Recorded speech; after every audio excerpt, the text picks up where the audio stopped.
إن تتأمل في القرآن تعد بهدايا الرحمن قد ناداك بوصف أبهى من خطرات الأغصان. يا مؤمن أقليل عندك أن توصف بالإيمان. الحمد لله رب العالمين، والصلاة والسلام على رسوله محمد وعلى آله وأصحابه أجمعين. قال الله تبارك وتعالى في القرآن العظيم: فأعوذ بالله من الشيطان الرجيم. يا أيها الذين آمنوا أنفقوا مما رزقناكم من قبل أن يأتي يوم لا بيع فيه ولا خلة ولا شفاعة والكافرون هم الظالمون. صدق الله العظیم. خدمت همه عزیزان، السلام علیکم و رحمت الله تعالی و برکاته. در برنامه ندای ایمان قرار داریم. الله سبحانه و تعالی از فوق آسمان ها برای اهل ایمان و برای بندگان خاص خود و برای آنهایی که به ذات اقدس الهی ایمان آوردن خطاب خاص دارد. یا ایها الذین آمنوا، ای اهل ایمان، ای مؤمنین، شما را الله سبحانه و تعالی با چه زیبایی مخاطب می کند. ای اهل ایمان، می فرماید یا ایها الذین آمنوا انفقوا مما رزقناکم. شما انفاق کنید در راه الله سبحانه و تعالی از او چیزی که الله میگه ما برای شما روزی کردیم. در این آیه مبارکه الله سبحانه و تعالی اهل ایمان را متوجه می سازد به این که انفاق چه جایگاهی دارد. یعنی زکات مال خود را بدهید، زکات سرمایه خود را بدهید و از او چیزی که الله برای شما انعام کرده، لطف کرده، شما در راه الله سبحانه و تعالی انفاق کنید. یعنی چی؟ یعنی از او شیئی که شما حلال هست. انفقوا مما رزقناکم، چیزی که بر شما روزی کردیم.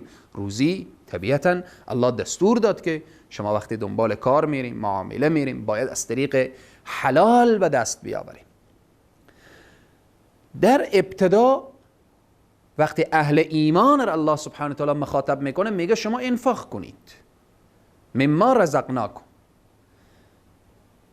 چی وقت انفاق کنید؟ من قبل ان یأتی یوم، پیش از این که اون روزی بیایه که اون روز دارای چی؟ صفاتی هست. من قبل ان یأتی یوم لا بیع فیه ولا خلة ولا شفاعة والکافرون هم الظالمون. یعنی این انفاق شما، این صدقه شما، این پرداخت زکات شما به آن روزی به درد شما میخوره که آن روز روزی است که نه بیع صورت میگیره، در آن روز نه دوستی به درد میخوره، در آن روز نه شفاعتی است. چگونه شفاعتی نیست، چگونه دوستی نیست و چگونه بیعی نیست؟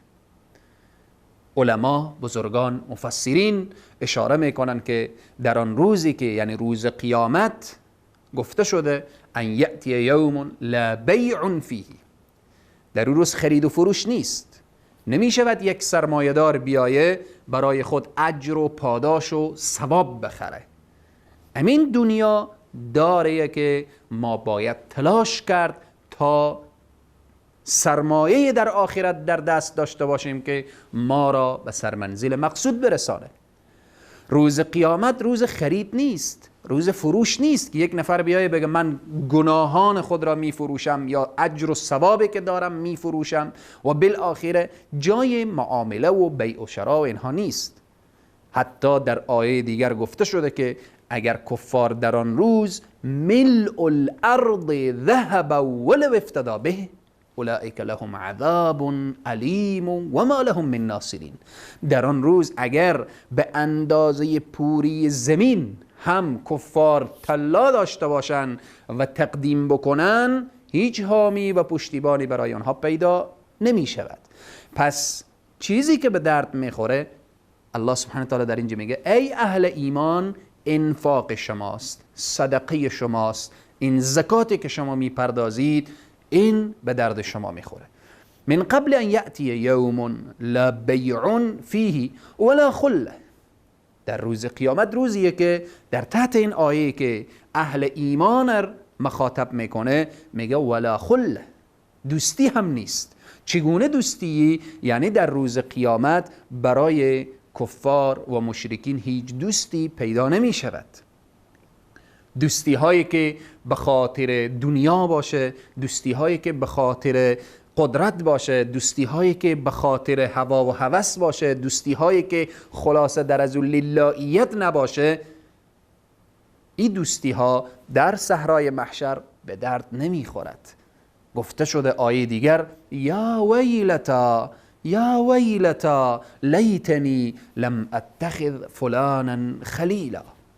چقدر سخته که در حشر انسانهایی که فریاد میزنن کاش که فلانی دوست ما نمی بود، کاش که با همراه فلانی دوستی نمی کردم، یا ویلتا لیتنی لم اتخذ فلانا خلیلا. کاش که با فلان شخص که او ارتباط با خدا نداشت کاش دوستی نمی کردم، کاش با او شخصی که مشرک بود من دوست نمی بودم، کاش با فلانی که انسان بدبخت و شقی بود من دوست نمی بودم. پس در آن روز، روز قیامت، دوستی هایی که اونها غیر اللهی باشه اونها ارزش نداره. ولا بیع ولا خلت ولا شفاعه. روز قیامت روزیه که آیه دیگر اشاره میکنه که الاخلاء یومئذ بعضهم لبعض عدو الا المتقین. همه دوستها در آن روز پشیمانن و دشمن هم دیگر هستند مگر انسانهای متقی و انسانهای پرهیزگار. ادامه این آیه که اهل ایمان را مخاطب میکنه میگه که ولا خلت ولا شفاعه. شفاعتی نیست. چگونه شفاعتی؟ یعنی شفاعتی برای مشرکین نیست. هیچ کس برای مشرکین در حشر شفیع نمی شود. وقتی می بینیم رسول اکرم صلی الله علیه و سلم در حشر شفاعت می کنن، شفاعت اونها مخصوص اهل ایمان هست نه مشرکین. وقتی در روایات می خوانیم که شهدا شفاعت می کنن، شهدا اهل ایمان را شفاعت می کنن نه مشرکین. وقتی در قرآن آیاتی آمده که شفاعتی در حشر نیست، یعنی برای مشرکین شفاعتی نیست. هیچ کس نمیتواند برای مشرک شفاعت بکنه. چقدر سخته، چون الله سبحانه و تعالی میفرماید ان الله لا یغفر ان یشرک به و یغفر ما دون ذلك لمن یشاء. الله غیر از شرک را هر گناهی که باشه امید بخشش داده و وعده بخشش داده، اما شرک را به صراحت کامل گفته که من نمی بخشم. اخیر آیه می فرماید والکافرون هم الظالمون. کفار هستند که در حقیقت اینها ظالمن که بر نفس خیش ظلم کردن، رفتن به طرف کفر و جهالت و بدبختی. پس خلاصه این ندا بر اهل ایمان اینه که ای مؤمنین انفاق کنید از او چیزی که ما برای شما روزی گردانیدیم. شما روزی را در پیش دارید که در آن روز نه بیع هست، نه دوستی هست و نه شفاعت است و کفار هم در حقیقت اینها ظالمینن.